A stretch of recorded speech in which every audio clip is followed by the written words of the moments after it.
Quero convidar minha esposa aqui, ela vai nos abençoar com a palavra, em nome de Jesus. Enquanto ela se dirige aqui, eu queria pedir ao pessoal responsável pela limpeza da igreja e todo o ministério de louvor que permaneça após o culto. Eu preciso tocar uma rápida palavra com vocês, em nome de Jesus. Glória a Deus. Graça e paz, igreja. Amém? É uma maravilha estarmos na casa do Senhor, né? É um privilégio. Estou com a incumbência hoje de trazer algo do Senhor, né, para o nosso coração, né? Algo que queimou primeiro em mim, para depois eu trazer para o coração dos irmãos, né? Eu confio que Deus está trabalhando muito em nossas vidas nesses dias, amém? E eu gostaria que não fosse diferente nessa noite, que você tivesse o seu coração aberto para aquilo que o Senhor quer fazer. Provavelmente, irmãos, eu vou falar bem devagar. Não durmam, isso não é permissão para cochilar, ok? Mas a gripe passou lá em casa e ela distribuiu um pouquinho de coisa para cada um, sabe? Então, assim, eu estou com a garganta bem ruinzinha, mas eu não quis deixar de trazer aquilo que o Senhor me pediu para trazer, amém? Isso não vai ser um empecilho, que também não seja um empecilho para você. Peço a você bastante atenção nessa noite. Convido os irmãos a abrirem a Bíblia em Efésios, no capítulo 4. Nós vamos ler Efésios 4, do 11 ao 16. A leitura que é feita no painel aqui na igreja é uma leitura da versão Almeida Corrigida e Fiel. Eu vou ler na minha Bíblia, que é uma Bíblia Nova Almeida atualizada. A Bíblia tem versões diferentes. Mas você pode comparar com a sua e pessoalmente, que ela vai estar trazendo os mesmos ensinamentos, com algumas palavras diferentes, usando sinônimos, trazendo talvez mais clareza ou mais dificuldade, né? Depende um pouco do gosto da pessoa, né? Mas convido todos a lermos juntos Efésios 4. Nós vamos ler do versículo 11 ao versículo 16. Diz assim: E ele mesmo concedeu uns para apóstolos, outros para profetas, outros para evangelistas e outros para pastores e mestres, com vistas ao aperfeiçoamento dos santos, para o desempenho do seu serviço, para a edificação do corpo de Cristo, até que todos cheguemos à unidade da fé e do pleno conhecimento do Filho de Deus, ao estado de pessoa madura, à medida da estatura da plenitude de Cristo, para que não mais sejamos como crianças, arrastados pelas ondas e levados de um lado para outro por qualquer vento de doutrina, pela artimanha das pessoas, pela astúcia dos que conduzem ao erro. Mas seguindo a verdade em amor, cresçamos em tudo naquilo que é a cabeça, Cristo, de quem todo o corpo, bem ajustado e consolidado, pelo auxílio de todas as juntas, segundo a justa cooperação de cada parte, efetua o seu próprio crescimento para a edificação de si mesmo em amor. Amém? Vamos fazer uma oração.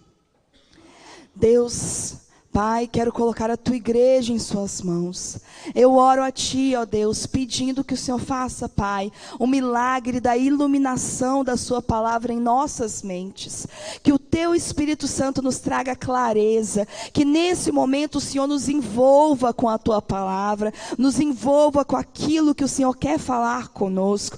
Pai, que o Senhor possa alcançar cada mente, cada coração, e que essa palavra venha produzir o fruto que o Senhor tem para nós, o fruto que o Senhor deseja produzir.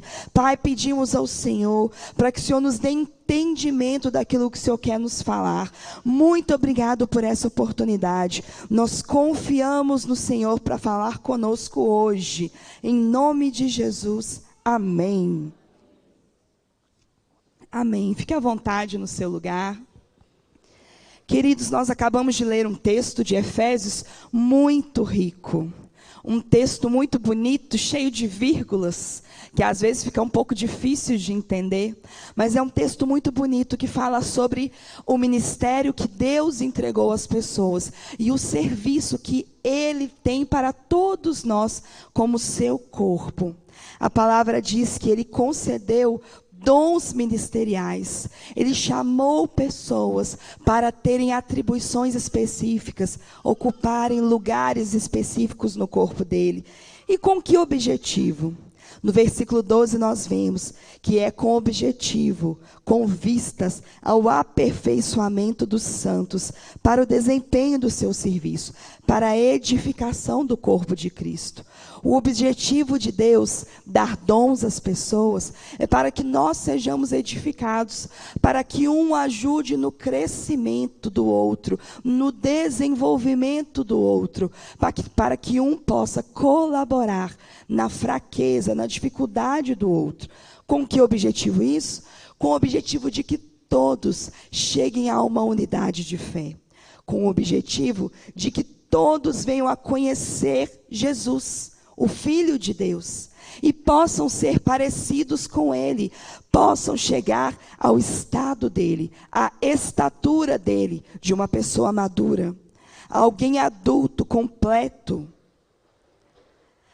Também com o objetivo de que nós não sejamos arrastados de um lado por outro, por ventos, por ondas, que não sejamos levados pela artimanha das pessoas, mas que tenhamos a nossa própria fé firmada, seguindo a verdade em amor. No versículo 15 diz: cresçamos em tudo naquele que é a cabeça, em Cristo. Ele é a cabeça do corpo, e todo o corpo, quando está bem ajustado e consolidado, pelo auxílio de todas as juntas, de cada partezinha, segundo a justa cooperação de cada parte, esse corpo efetua o seu próprio crescimento para a edificação de si mesmo em amor. Deus tem um objetivo de que cada um de nós experimente o crescimento que Ele tem para nós, porque assim um ajudará o outro, assim um fará o outro crescer, mas é preciso experimentar o crescimento espiritual pessoal. Sobre isso que nós vamos falar hoje. O tema hoje é crescimento espiritual. Nós vamos ter oportunidade aqui em breves minutos que correm, de falar e de analisar a nossa vida com Deus, analisar se estamos crescendo, analisar em que ponto estamos. Temos essa oportunidade de olhar para o Senhor e perguntar para Ele o que Ele espera de nós. Inicialmente, por esses versículos, nós já podemos dizer: Deus espera que nós cresçamos. Deus espera que você cresça. Ele tem um trilho, um caminho que Ele quer que você desenvolva. Ele tem coisas na sua vida que Ele quer tocar com a mão dEle e modificar e transformar.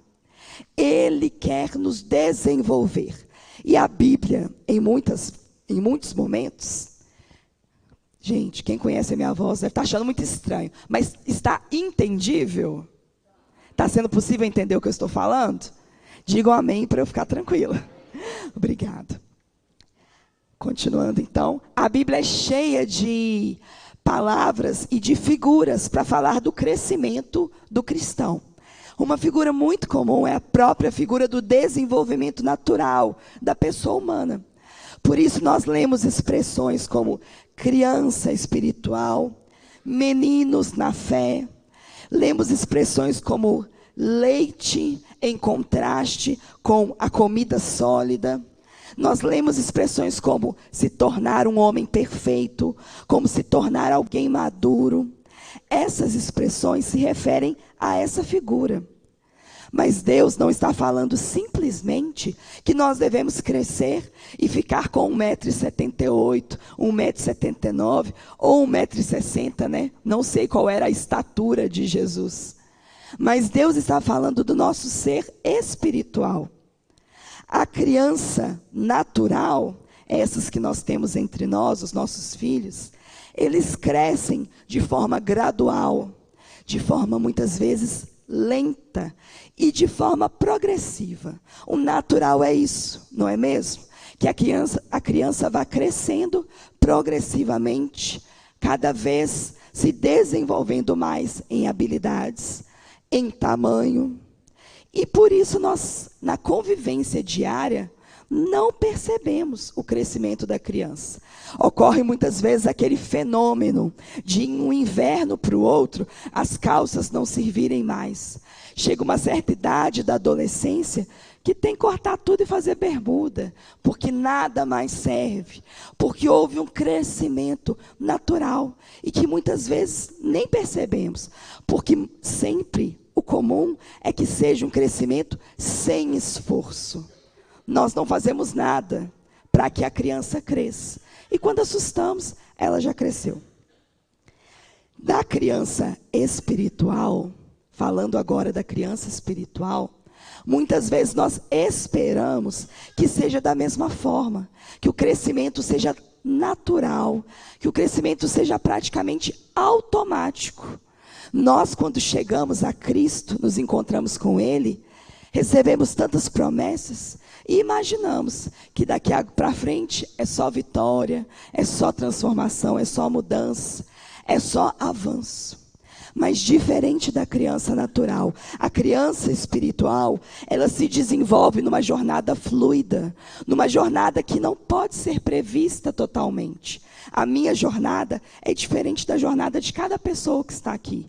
A gente pode ter coisas parecidas no caminho, mas nós somos muito diferentes. E o nosso desenvolvimento espiritual, muitas vezes, vai ser formado por altos e baixos. Vão ter momentos que nós vamos avançar muito rapidamente, e alguns momentos vamos até sentir que nós regredimos. Alguns momentos nós vamos nos sentir parados, como se Deus não estivesse ouvindo, como se as nossas orações não estivessem funcionando.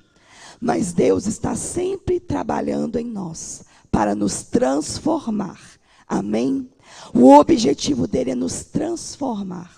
O processo que ele nos impõe é o processo da santificação. É o que a palavra nos ensina.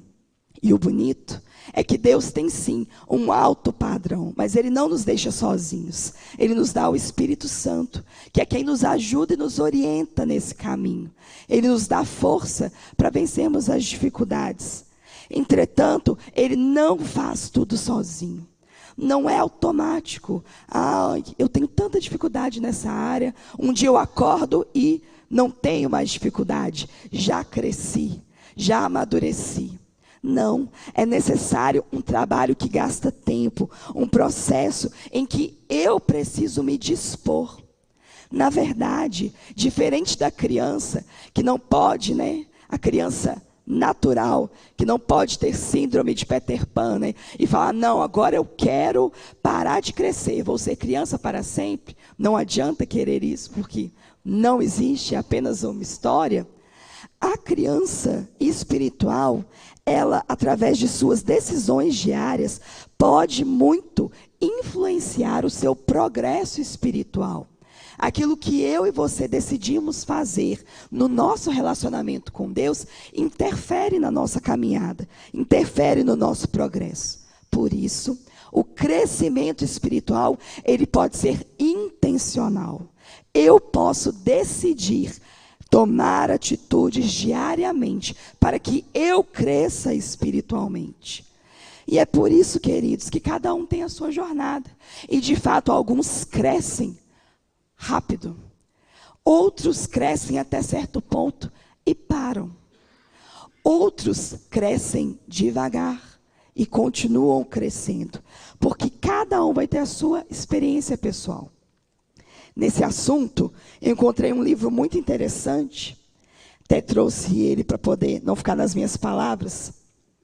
O autor é o George Barna, ele está aqui atrás.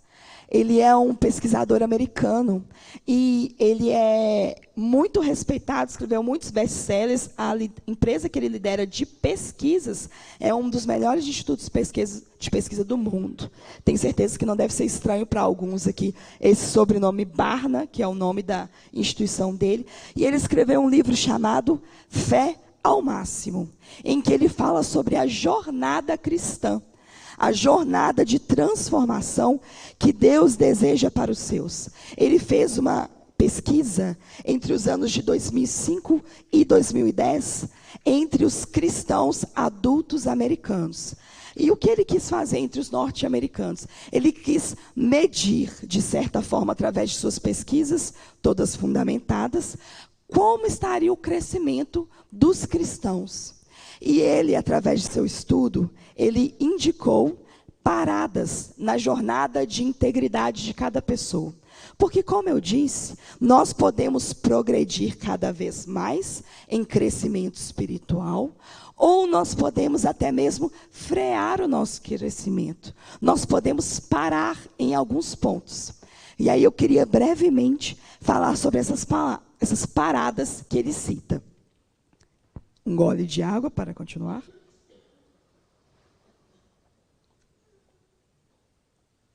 Estão entendendo até aqui? Glória a Deus. A primeira parada seria desconhecer o conceito ou a existência de pecado. É quando a pessoa sequer sabe que o pecado existe. Entre os adultos americanos, ele diz que, segundo seus dados, a pesquisa obviamente feita por amostragem, com milhares de americanos, tem tudo no livro, apenas 1% não sabe, não entende o conceito de pecado, desconhece que isso existe. Porque, na verdade, nós não nascemos com essa consciência. Nós aprendemos, desenvolvemos, amadurecemos as nossas próprias emoções, nosso próprio cérebro, e entendemos o que é o pecado. A segunda parada seria ter consciência do pecado e ficar indiferente a ele. Isso é muito comum. As pessoas entendem o que é, entendem o conceito, têm conhecimento intelectual desse sentido, mas não ligam para ele, não aceitam como uma coisa válida, relevante. Até conseguem, categorizar. Isso é pecado, isso não é pecado. Mas não tem uma preocupação significativa com isso. Essa seria a segunda parada. A terceira parada, segundo ele, é quando a pessoa começa a se preocupar com as implicações pessoais do pecado. Quando ela começa a pensar, mas se o pecado existe, o pecado deve atrapalhar a minha vida pessoal. O pecado deve me distanciar de Deus. Mas será que Deus realmente vai me mandar para o inferno se eu não me arrepender dos meus pecados? Aí, nesse ponto, as pessoas fazem duas escolhas de caminho, duas escolhas de jornada. Ou elas podem ignorar o pecado, ou seja, se voltarem para trás e permanecerem ali iguais às pessoas da parada 2, ou então elas podem se aprofundar nessas questões com o fim de evitar o pecado, ou até mesmo de melhor esconder o pecado de suas vidas, ou buscar de fato purificação de seus pecados. Essa é a opção. Quando a pessoa começa a entender que o pecado tem implicações pessoais, ela começa a pensar, o que eu vou fazer com isso? A maioria das pessoas, nesse ponto, ela começa a ter algum tipo de vínculo com alguma igreja, que ela começa a entender que o pecado é uma coisa que atrapalha a vida dela. Mas ainda ela está no nível de ser um visitante, constante, um frequentador. Ela ainda está nessa parada que o autor aqui chama de 3. A parada número 4, que é a próxima, segundo ele, é a parada de confessar os pecados e pedir a Jesus Cristo que seja o seu Salvador. É aquele momento de confissão pessoal, que nós entendemos que, conforme a Bíblia, todo pecador precisa fazer. Entender em seu coração que a solução para o problema do pecado é Jesus, é aceitar o sacrifício dele. Agora, existem pessoas que, quando chegam nesse ponto de confessar os pecados e aceitar a Jesus, elas entendem que esse é o ponto alto da vida cristã, é o ponto máximo, então elas não mudam de nível, elas aceitam a Jesus e permanecem seguras da sua salvação, porém não se aprofundam em Deus, não se aprofundam no crescimento de sua vida com Deus. A quinta parada, que seria a próxima, após aceitar a Jesus, confessá-lo como seu Senhor e Salvador, seria comprometer-se com as atividades da fé. Aí é quando a pessoa já começa a ter um vínculo maior com a igreja, participar da comunidade. Ela começa a viver em pequenos grupos e ela começa a experimentar, sim, a partir daí, só após, a parada anterior, que ela aceitou Jesus, ela começa a experimentar crescimento espiritual pessoal. Ela começa a se envolver com a educação cristã. Então ela começa a estudar a Bíblia, participar da escola bíblica dominical. Ela aprende a ter uma vida devocional, a praticar disciplinas bíblicas. E ela aceita até mesmo oportunidades de serviço dentro da igreja. Ela participa então da comunidade da fé. Muitas pessoas, é até um dado alto da pesquisa dele, param neste momento da sua caminhada cristã. Param nesse momento da jornada. Já aceitaram Jesus, se envolvem com a igreja, começam a crescer espiritualmente através da vida devocional, das disciplinas, do estudo da palavra. Mas algo interessante acontece na próxima parada. A próxima parada, ele diz que é a parada do descontentamento espiritual. Ele diz que depois de alguns anos, de algum tempo de caminhada de fé cristã, as pessoas muitas vezes começam a perder os seus objetivos espirituais. Elas começam a se relaxar. E ao invés de nutrir a paixão por Deus, elas passam a se sentir confortáveis com a experiência espiritual que elas já possuem. Depois de anos, começam a viver uma fé ritualística, de ir e voltar à igreja. E começam, em um certo momento, entender que existe mais de Deus. Por isso, elas começam a ficar descontentes espiritualmente. Surge, então, um momento importante de reavaliação. Um momento em que muitas vezes a pessoa se encontra até frustrada com a igreja enquanto instituição, com o modelo de igreja local. E ela começa a se sentir frustrada com ela mesma, a pensar que ela poderia fazer coisas diferentes, que ela poderia ser mais útil nas mãos de Deus. É um período, então, que a pessoa precisa fazer escolhas. E diante dessa parada do descontentamento espiritual, também são possíveis duas escolhas. Ou a pessoa pode recuar, andar para trás e se contentar em ser mais um na multidão, se tornar invisível, ou quem sabe até se tornar um pilar daquela instituição, alguém respeitável pelo seu tempo de cristão, mas por pensar que vai ser tão difícil mudar, ou pensar no compromisso tão caro, nos valores que vão ser necessários, as renúncias que vão ser necessárias, ela pode não querer romper com o descontentamento. Ela pode escolher recuar e ficar nessa posição, ou descontente para sempre, ou simplesmente comprometida com as mesmas atividades, vivendo uma vida de religiosidade, sem um relacionamento profundo com Deus. A outra opção é partir para a próxima parada, que é vivenciar o quebrantamento pessoal, que é permitir que Deus faça o que Ele precisa fazer na vida daquela pessoa para que ela o conheça de verdade.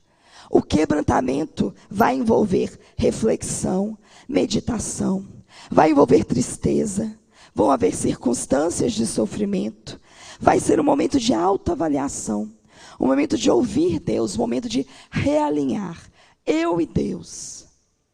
E através desse momento de sentir o peso do pecado, de sentir novamente, ou de finalmente sentir a real consciência de que eu sou pecador, não sou nada diante de Deus, através da quebra desse orgulho, vivendo, abraçando esse processo, é possível um crescimento maior ainda para um outro nível. O nível 8 da jornada, próxima parada, que ele diz que é decidir entregar-se e submeter-se totalmente a Deus. É ter uma dependência radical do Senhor. Aí as coisas muitas vezes mudam. Nesse momento, as coisas são transformadas, como diz a expressão, de dentro para fora.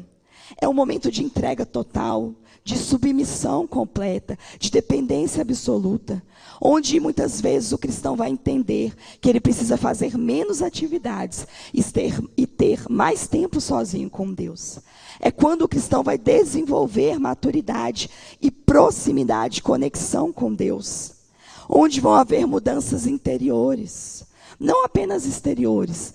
Eu fazia isso, agora não faço mais. Eu ia em tal lugar, agora eu vou na igreja. Mas mudanças interiores, nos pensamentos, nas emoções, nas ações.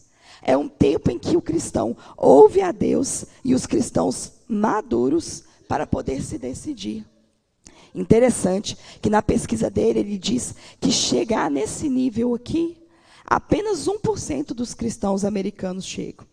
Ele diz ainda que o nível 9 é ainda mais profundo. É de desfrutar a profunda intimidade com Deus e o amor pelo Senhor. É de fato viver em alegria, experimentar sabedoria e ter um novo sentido em se envolver com uma igreja, com uma comunidade de fé. É encontrar sentido para a vida, ao encontrar intimidade com Deus. E o 10º, que ele diz aqui, é vivenciar uma profunda compaixão e amor pelas pessoas, pela humanidade, ser bênção para os outros e ver os outros como Deus os vê.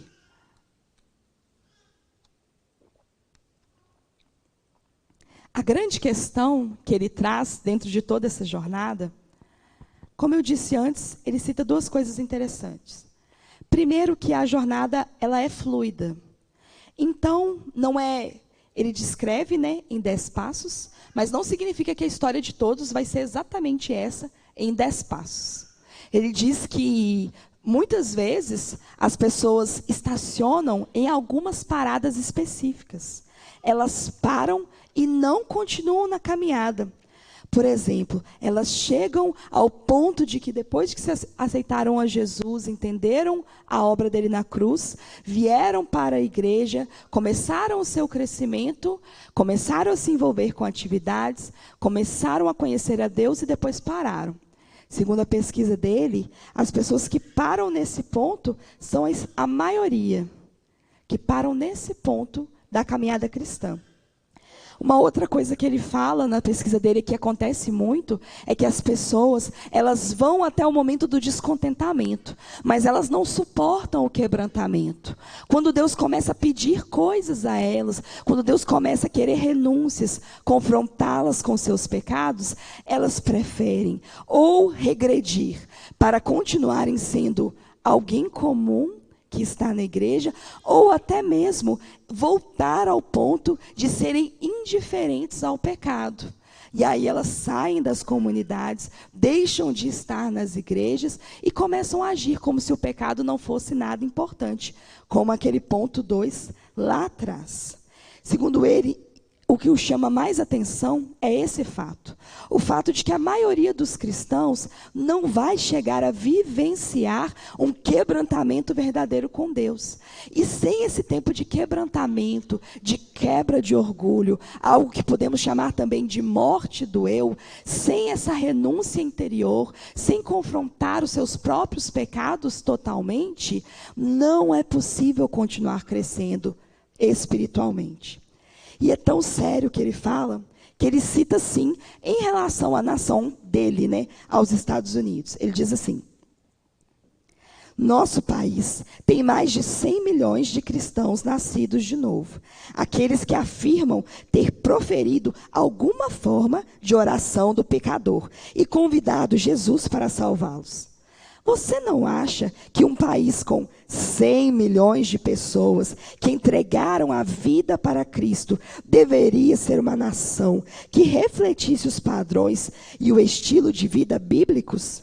Não seria de esperar que uma cultura ligada ao coração de Deus guiasse o resto do mundo até os pés da cruz?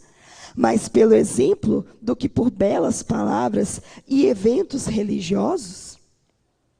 A relativa insignificância do dom de Deus na vida desses cristãos reflete no fato de que tão poucos norte-americanos salvos se importam de compartilhar Cristo com os descrentes, ou de adorar a Deus todos os dias de forma relevante, ou de trabalhar incessantemente para mudar a sua vida, a fim de fugir das oportunidades de pecado e dos impulsos pecaminosos, ou mesmo de redefinir a sua autoimagem para ver a si mesmos, acima de tudo, como seguidores de Cristo.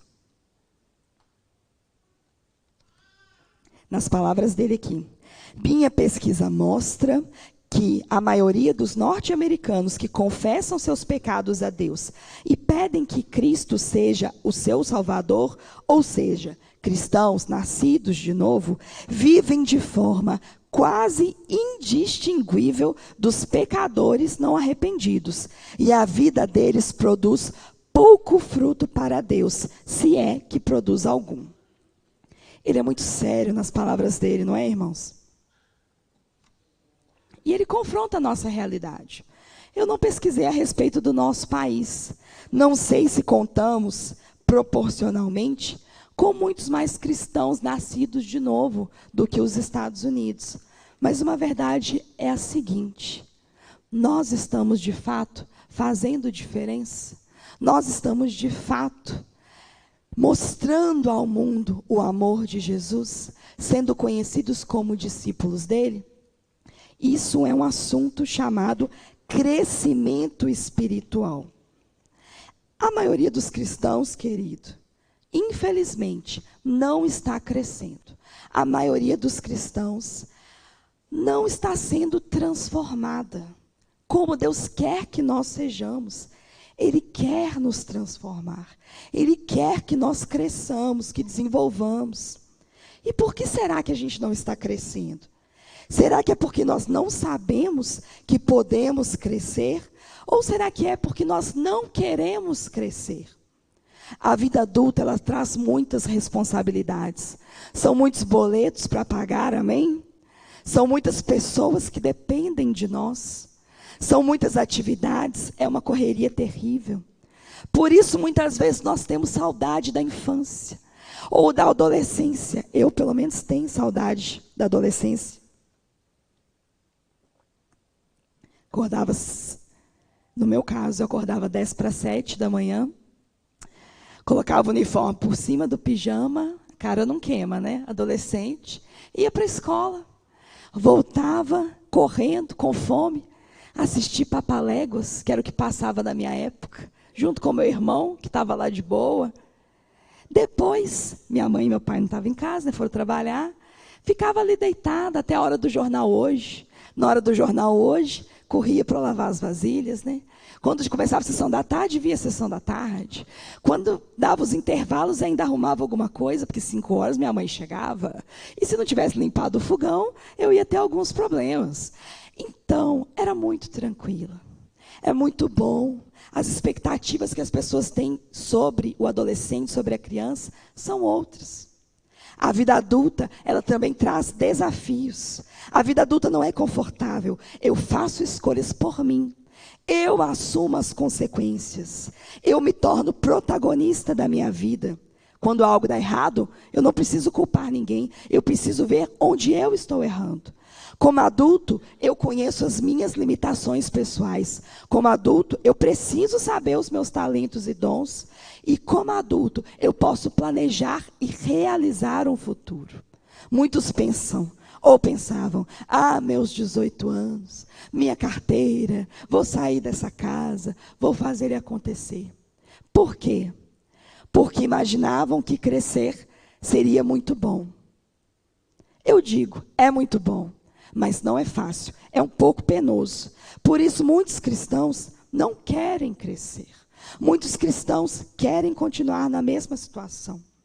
Para que nós possamos, então, fazer uma sincera análise, vocês vão ter que me aguentar mais alguns minutos, fazendo perguntas. Enquanto eu faço essas perguntas, eu gostaria que você pensasse. Será que eu sou adulto espiritualmente? Será que eu estou me desenvolvendo como um adulto? Será que eu sou uma criancinha e posso crescer mais ainda? Será que eu parei de crescer? Será que eu estacionei por algum motivo? Vamos pensar um pouco. Eu vou fazer várias perguntas. Essas perguntas são para a gente se analisar, amém? É para a gente pensar. Vocês estão entendendo até aqui?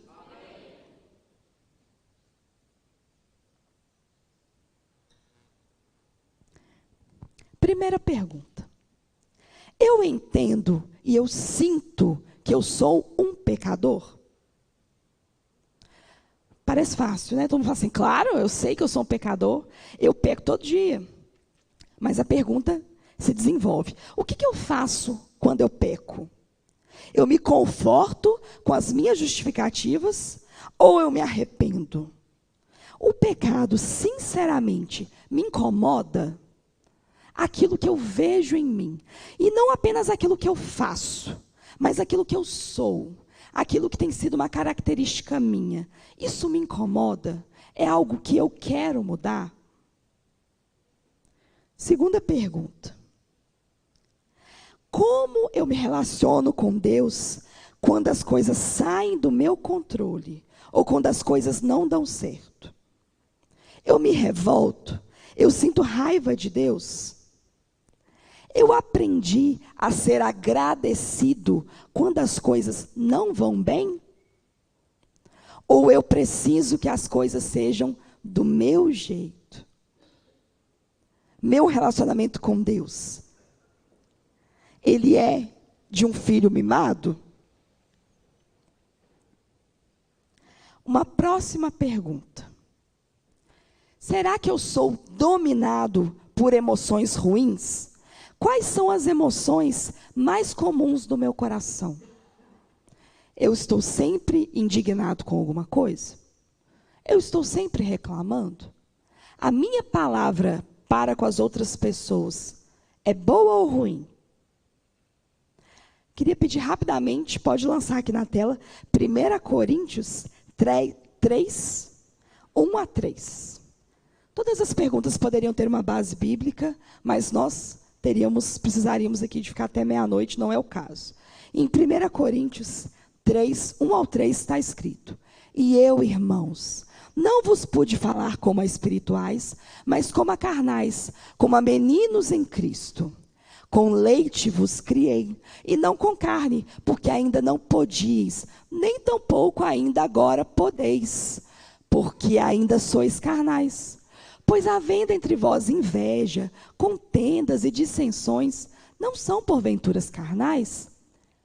E não andais segundo os homens? Obrigado. Esse versículo, então, ele está ali, Paulo fazendo a mesma pergunta. Por causa do crescimento espiritual.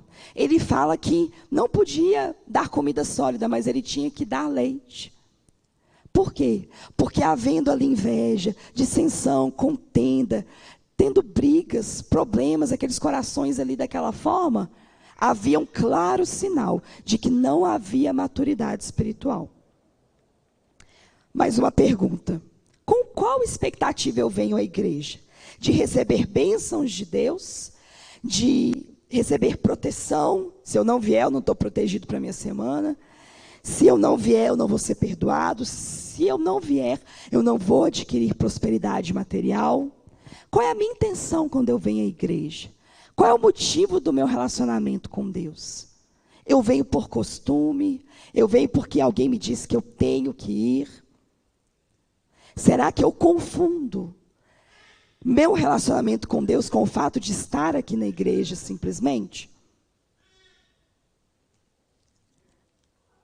Uma outra pergunta. Eu sei quais são os meus dons espirituais? Será que eu sei que eu recebi, eu tenho dons espirituais? Porque a Bíblia diz que Deus deu a todos dons espirituais. Eu sei quais são os meus dons? Se eu não sei, por que será que eu não sei? Talvez seja porque eu não leio a palavra de Deus. Mais perguntas. Eu me envolvo com a prática do serviço cristão? Por quê? Se eu não sei ainda qual é o meu chamado, talvez eu diga que não me envolvo, porque ainda não tive uma revelação do meu chamado. Qual é a verdade sobre isso? Eu busquei de Deus, eu tenho buscado de Deus qual é o meu chamado, o que Ele quer que eu faça, em nome dEle? Outra pergunta, para medir a nossa maturidade espiritual, se estamos crescendo ou não. Eu dependo do pastor ou de outros irmãos para que orem por mim ao tomar decisões? Eu preciso de um profeta, de um gênio da lâmpada, alguém para chamar Deus para mim, quando eu preciso resolver alguma questão pessoal? Eu sou o tipo de pessoa que diz, eu não ouço a voz de Deus, eu não consigo ouvir a voz de Deus. Eu não consigo, será, aplicar os princípios bíblicos a situações específicas da minha vida? Talvez, se não ouvimos a Deus, precisamos avaliar no nosso coração se há raízes de incredulidade em nós e pedir ao Senhor que nos ajude na nossa incredulidade, porque o nosso Deus é vivo e Ele fala. Talvez eu não consiga aplicar a Bíblia na minha vida, porque eu não conheço a Bíblia, porque eu não sei o que a Bíblia diz a respeito do que eu estou vivendo. Então nós caímos aonde? Será que eu só pratico as disciplinas espirituais em tempos de crise intensa? Tipo assim, estou com um problemão, então eu vou jejuar e orar a semana inteira. Eu vou estudar e meditar porque eu preciso falar com alguém de um assunto específico.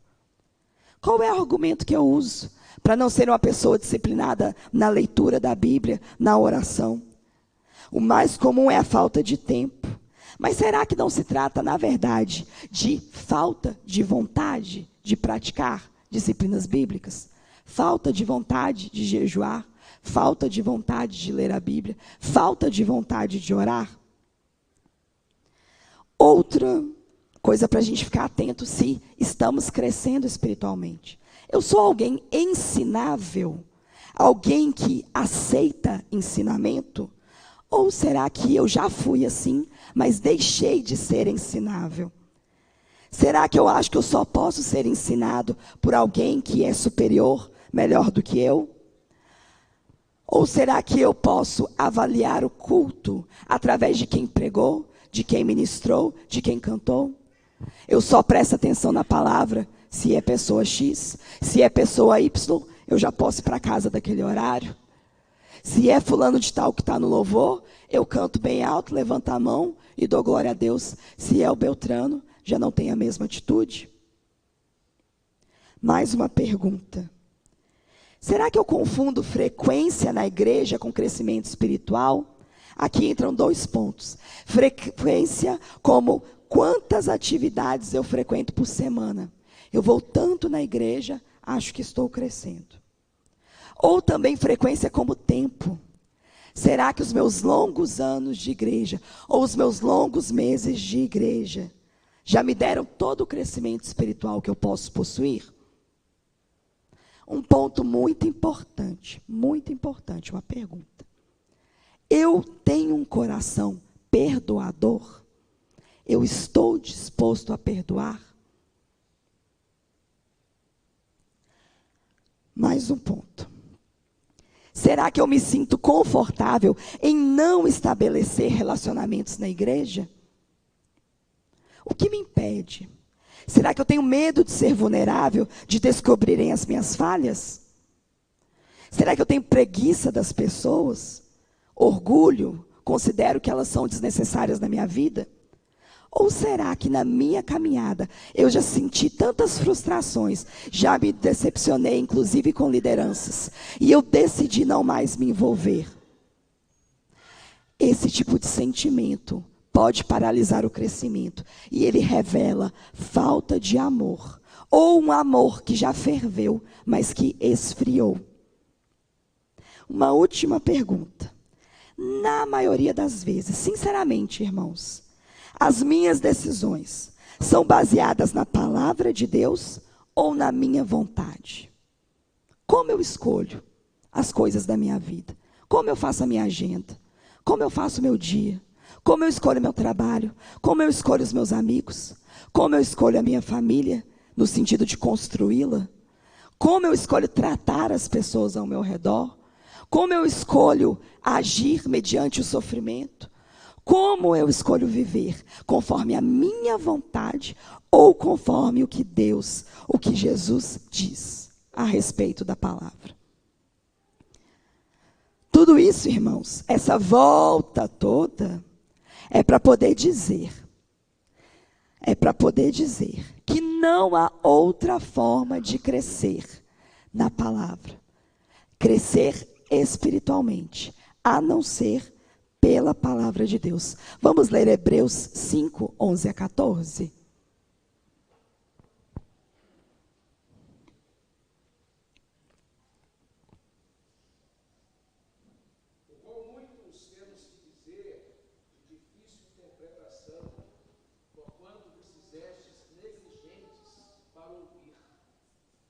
Porque devendo já ser mestres pelo tempo, ainda necessitais de que se vos torne a ensinar quais sejam os primeiros rudimentos das palavras de Deus. E vos haveis feito tais que necessitais de leite, e não de escola mantimento. Porque qualquer que ainda se alimenta de leite, não está experimentado na palavra da justiça, porque é menino. Mas o mantimento sólido é para os perfeitos, os quais, em razão do costume, têm os sentidos exercitados para discernir tanto bem como mal. Em Hebreus, então, nós lemos que a pessoa que é crescida espiritualmente, ela é aquela que já se alimentou do leite, o suficiente, e ela já tem condição, então, de se alimentar de algo sólido. Ela já é experimentada na palavra da justiça. Por Hebreus também nós entendemos que a pessoa crescida, amadurecida, é aquela que pela prática, nessa versão diz, pelo costume, ela já exercita as suas aptidões, as suas capacidades, as suas faculdades em discernir o bem e o mal. Ela sabe tomar decisões. Mas como é que foi que ela cresceu e chegou nesse nível? Um dia ela precisou do leite, e ela se alimentou tanto desse leite espiritual, que agora ela tem condições de comer o sólido. Porque pela prática, pelo costume, ela aprendeu como pensar, ela aprendeu a discernir o bem e o mal. E isso através da palavra da justiça. Não há outra forma de crescer a não ser pela leitura e meditação nos princípios de Deus revelados na sua palavra. Essa volta toda, todo esse monte de perguntas, tudo o que eu disse, eu quero, irmãos, o meu objetivo, aquilo que Deus colocou no meu coração, é que vocês sejam incentivados a entender a extrema necessidade que temos de ter tempo tranquilo e a sós com Deus, na palavra, sendo ensinados pelo Espírito Santo. E isso nunca vai parar. Eu não sei se você se identificou em algumas dessas perguntas, ou quando eu falava aqui sobre a jornada, você percebeu que você pode crescer, que você parou em algum lugar. Independente de onde você se encontra, aí onde você está, saiba que você pode crescer espiritualmente, você pode amadurecer. Deus tem coisas maiores para você, Deus tem profundos mistérios, Ele tem uma vida de qualidade, Ele tem bênção para te dar, Ele quer se relacionar com você. Mas se você não tomar decisões práticas, você não vai crescer. Você vai entrar nessa igreja ou em qualquer outra, vai entrar, sair ano e nada vai mudar na sua vida. Pode ser que você ganhe dinheiro, pode ser que você ganhe o mundo, pode ser que você tenha uma família estável, mas você não vai experimentar o melhor de Deus nessa terra, se você não reconhecer a sua necessidade de crescimento. É necessário que nós venhamos confrontar a nossa vida, quebrar o nosso orgulho, entender que somos pecadores, reconhecer que dependemos de Deus e que paramos de crescer em algum momento. É preciso que isso queime dentro de nós. E a partir disso, nós precisamos tomar atitudes práticas. Eu queria orientar aqui algumas muito simples para finalizar. Primeira coisa, deseje Deseje a palavra de Deus. Se você não tem aptidão pela palavra de Deus, não tem desejo, comece sem ter desejo. Peça ao Espírito Santo para te ajudar. E medite constantemente, todos os dias, incluindo sábados, domingos e feriados, na palavra de Deus. E obedeça. Não leia a palavra apenas para conhecê-la. Leia pedindo ao Espírito Santo para te ajudar a obedecer. Descubra onde estão os seus pecados e fraquezas e mate-os. Extermine, tire da sua vida. É a primeira coisa a fazer. A segunda, ore constantemente. Peça ao Espírito Santo para te mostrar onde você deve mudar. Eu sei, por exemplo, onde o Alan deve mudar. Mas eu preciso orar para saber onde eu devo mudar. Eu preciso colocar isso nas minhas orações. Ser íntimo, ser constante nisso. E pedir a Deus para ouvir a vontade dele. Terceira coisa, abandone o orgulho. Seja transparente com Deus. Não há pecado ou falha nossa que Ele não saiba. Então não perca tempo escondendo pecados de Deus. Mas exponha a sua sujeira ao Senhor. Ele tem o sangue de Jesus, que é capaz de te limpar e te purificar. Dê valor, meus irmãos, a perdoar. O Senhor dá muito valor a respeito disso. Ele nos perdoa quando nós perdoamos. Todos aqui se lembram do Pai Nosso. Perdoa-nos como nós perdoamos. Então dê valor a perdoar. Quebre o orgulho. Dê valor a perdoar. Quarto ponto. Abandone o medo. Não tenha medo do que Deus vai te falar. Não tenha medo do que Deus vai te pedir para renunciar. Tenha fé. A fé é o contrário do medo. Abandone o medo e se entregue a Deus. Diga para Deus realmente: Deus, eu quero. O Senhor vai me pedir para largar? Eu vou largar. O Senhor vai me pedir para deixar de fazer? Eu vou deixar de fazer. Tenha coragem, é Ele que te sustenta, é Ele que te ajuda. Tenha fé. Abandone o medo do que o Senhor vai te pedir.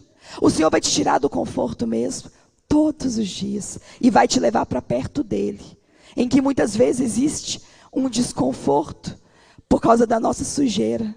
Mas quando Ele nos limpa, queridos, é tão bom estar perto dEle. Por fim, primeiro, medite constantemente na palavra de Deus e a obedeça. Segundo, ore constantemente. Terceiro, abandone o orgulho. Quarto, abandone o medo. E quinto, tome decisões. Faça do seu crescimento espiritual sua prioridade. Sabe aquela hashtag que todo mundo põe? Estampa na blusa? Deus no comando? Vamos fazer isso valer? Hashtag Deus em primeiro lugar. Vamos fazer isso valer? Quantas vezes nós não dizemos que Deus está em primeiro lugar nas nossas vidas? Vamos escolher isso. Vamos escolher isso finalmente. E viver de verdade para Ele. Ele tem coisas maravilhosas para todos nós. Ele tem sim lugares de descanso. Ele tem sim bênçãos. Mas o que Ele mais quer é nos trazer para perto deles. Para perto dEle. Amém? Queria que vocês se sentissem desafiados através dessa palavra. Queria que vocês se sentissem incomodados. Amém? Tem alguém incomodado? Vamos nos levantar, vamos orar.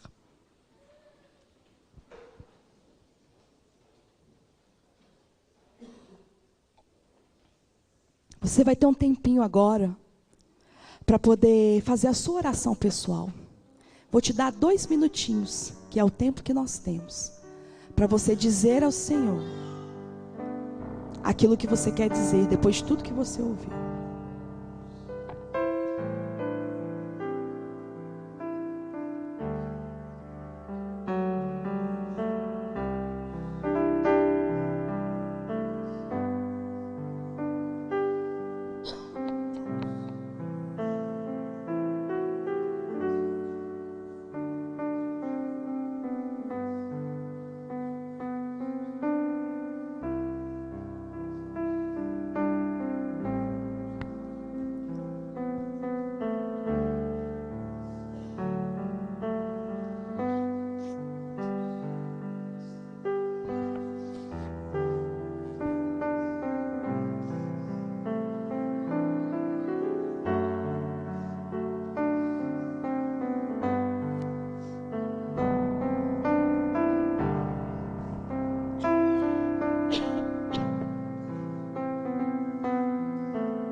meu Senhor. Oh, Deus.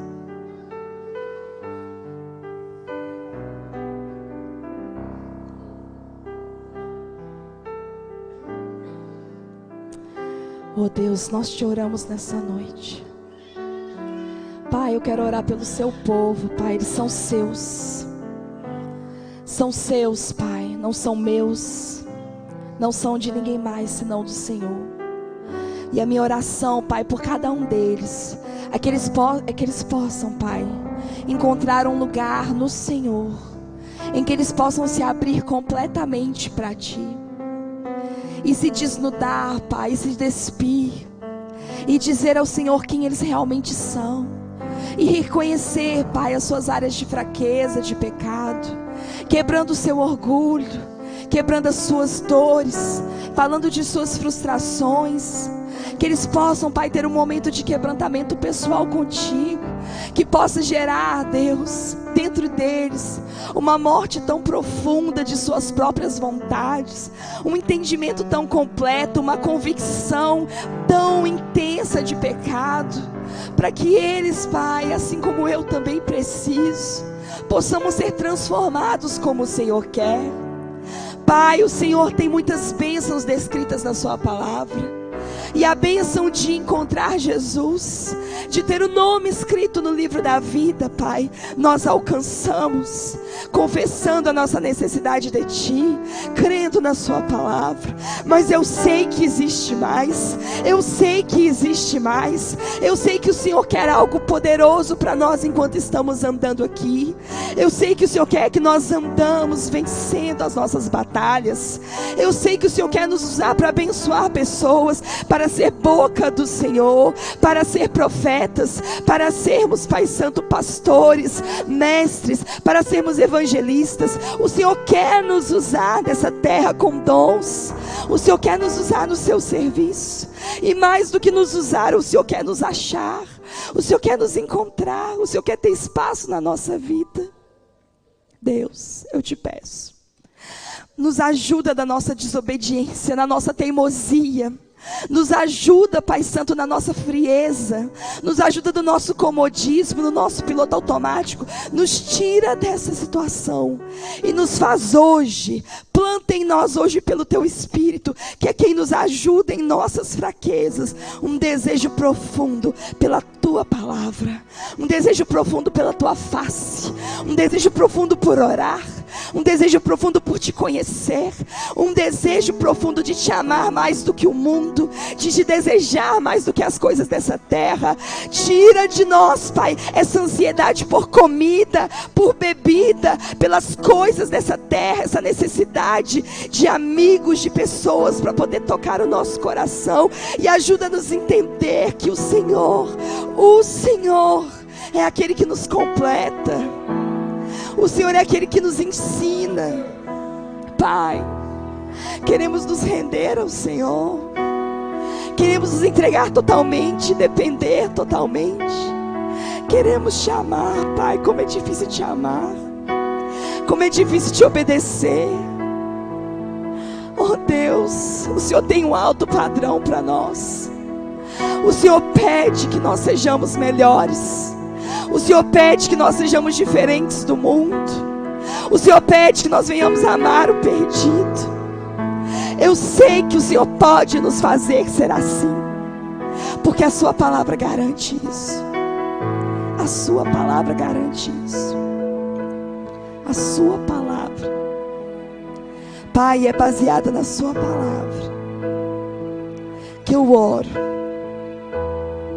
pedindo ao Senhor, nos ajuda, Pai, a crescer em Ti.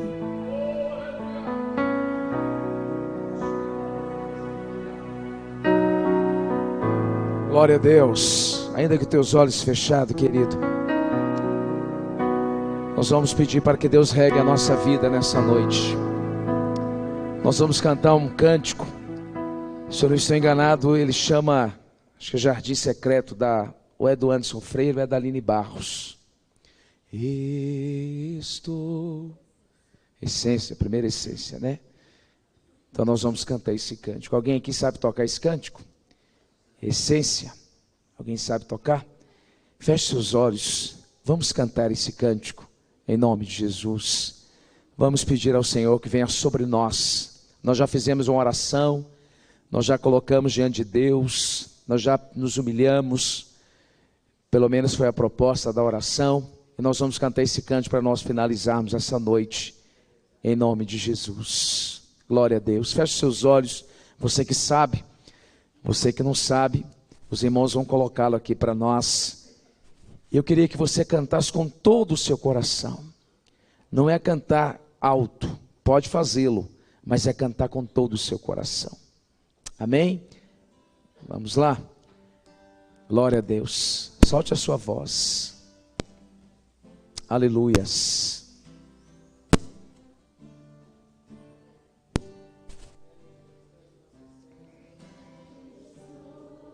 Isso. Tranquei a porta, abri meu coração, reguei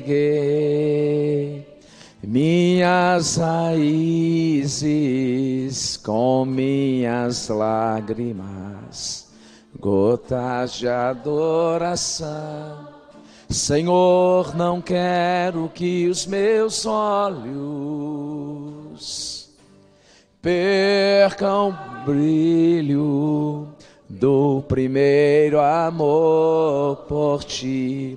Não quero que em mim se perca o desejo de te adorar. Vem, Senhor, e me resgata todos os dias, só pra te adorar. Quero ser teu bom perfume, primeira essência de particular. Lá no início, novamente, bem forte. Estou no seu jardim, tranquei a porta, abri meu coração. Minhas raízes com minhas lágrimas, gotas de adoração. Senhor, não quero que os meus olhos percam o brilho do primeiro amor por ti. Não quero que em mim se perca o desejo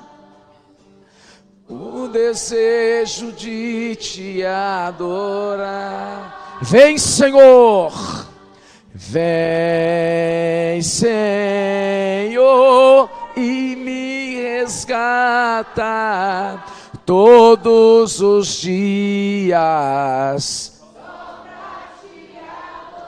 Quero ser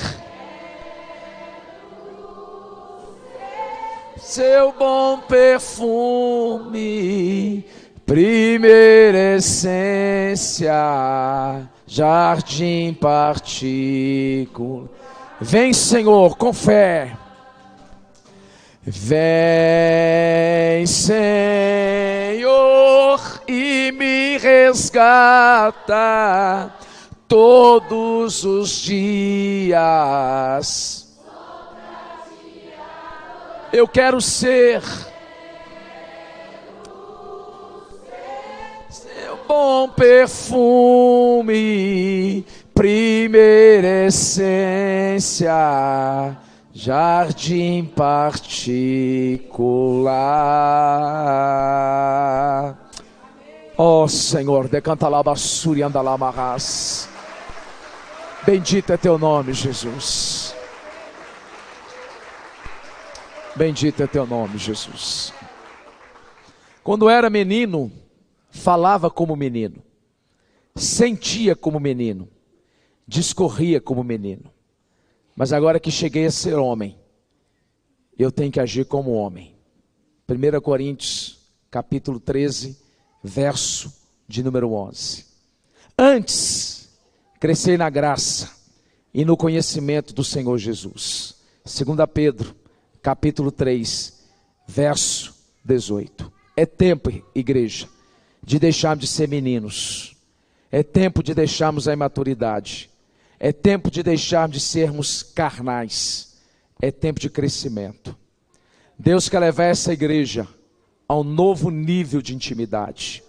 Deus quer nos levar na nossa individualidade a um novo nível de intimidade, de experimentarmos coisas extraordinárias de Deus. O Pedro que falou, crescer na graça e no conhecimento, é aquele que o dia que a crise veio, ele preferiu fugir e voltar à pescaria. É o que muitos de nós fazemos. Mas Jesus foi aquele dia. Jesus percorreu 130 quilômetros até Galileia. Jesus foi na madrugada, quando não pescaram nada. Acendeu uma fogueira à beira da praia. Quando Pedro e os 11 chegaram, os 10, porque Judas já havia se perdido. Jesus estava com peixe, com a brasa no jeito, e deu alimento ao seu povo, dando uma nova oportunidade àquele colégio apostólico. Porque o mesmo fogo em que Pedro traiu Jesus, é o mesmo fogo que Deus restaura. O mesmo fogo em que Pedro traiu Jesus, Jesus acende outra fogueira, para mostrar que Deus iria restaurar no mesmo lugar. Pedro aprende e cresce. Pedro cresce, e depois do seu crescimento, até a sua sombra curava. Pedro cresce, e quando ele está diante da morte, ele dorme, confiando e descansando em Deus. É tempo dessa igreja deixar de ser criança. É tempo de deixarmos a imaturidade. Eu não estou falando para todos, porque nós temos pessoas maduras na fé aqui. Mas eu estou falando para aqueles que insistem em ser crianças, imaturos, carnais. Deus tem um novo tempo para nós. Deus tem um novo tempo para essa igreja. John Maxwell falou: eu imaginava que nós iríamos andar pelo mesmo caminho, mas estava enganado. Os caminhos são novos, e à medida que nós andamos, Deus vai abrindo os caminhos. Deus não tem mais os mesmos caminhos para essa igreja, porque Ele é o Deus de novidade. Deus não é o Deus de mesmice. Deus tem um novo tempo para a minha vida. Deus tem um novo tempo para você. Deus tem um novo tempo para a tua família. Deus tem um novo tempo para a primeira igreja batista nacional de Ouro Preto. Porque Ele quer fazer novas todas as coisas. Mas nós precisamos deixar de ser crianças. Amém, amados? Nós vamos terminar, mas eu não poderia, depois de uma palavra como essa, fazer um apelo. Alguém que em nosso meio, que você gostaria de entregar sua vida para Jesus. Você quer crescer no Senhor. Alguém aqui em nosso meio que você parou, estacionou na fé como foi pregado, mas a palavra mexeu no seu coração, e você quer reconciliar com o Senhor, você quer renovar a sua aliança com Deus. Dê um sinal com a sua mão, se nós queremos orar com e queremos orar para você. Se alguém deu um sinal com a sua mão, se nós queremos fazer isso, em nome de Jesus. Se não há, que Deus possa te dar uma nova oportunidade. Diga para alguém que está do teu lado assim, ó, da impetrar a benção: Deus tem algo novo para essa igreja. Deus tem um tempo novo para a minha vida.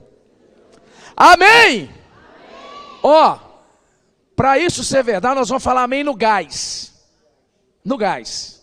O que é o amém no gás? Aquele lá do fundo, aquela última gota que há no diafragma. Amém? No gás. Amém! É isso aí, irmão. Tem que ir para cima, em nome de Jesus. Deus, muito obrigado por essa noite, por essa palavra. Obrigado, Deus, porque está vindo um novo tempo sobre esta igreja.